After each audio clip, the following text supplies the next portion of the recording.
Ok.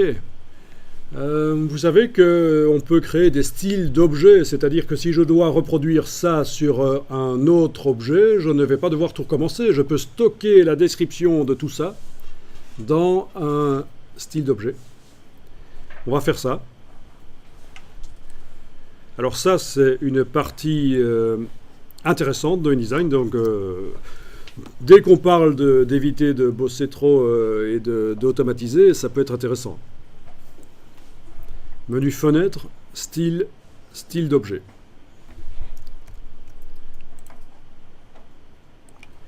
Menu fenêtre, style, style d'objet. Voilà, mon cercle là est sélectionné.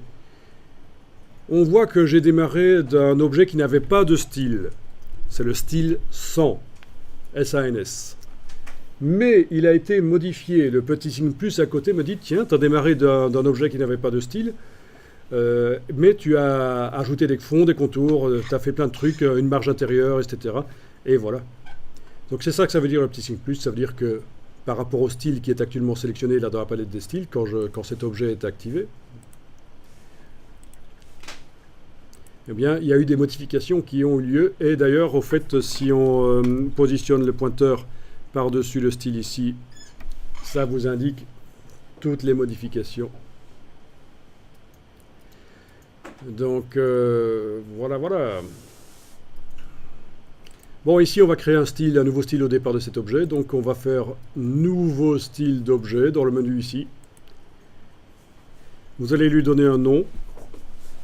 Par exemple, allez, soyons fous, je vais l'appeler fond rose avec contour rose clair. Donc fond rose profond. Vous mettez ce que vous voulez comme nom en fait. Hein.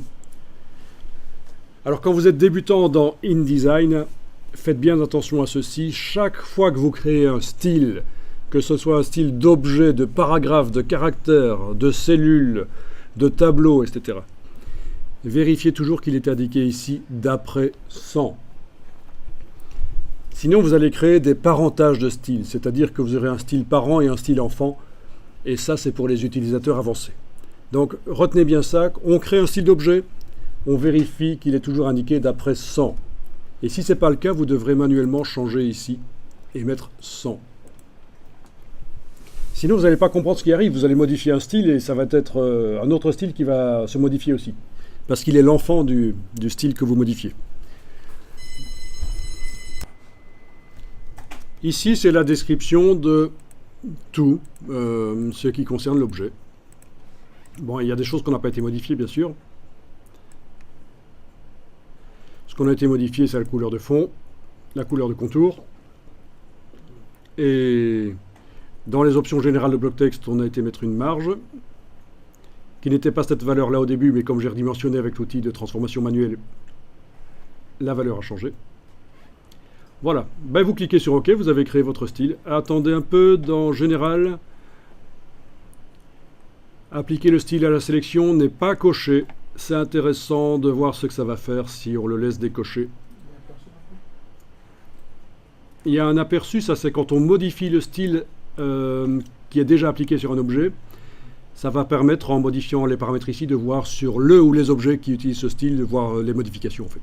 Et dans ce cas-ci, ça ne va rien faire en fait, puisque on est en train de créer le style. Mais bien vu, la case aperçue, c'est quand on modifiera le style par la suite. Donc en faisant ça... Ok.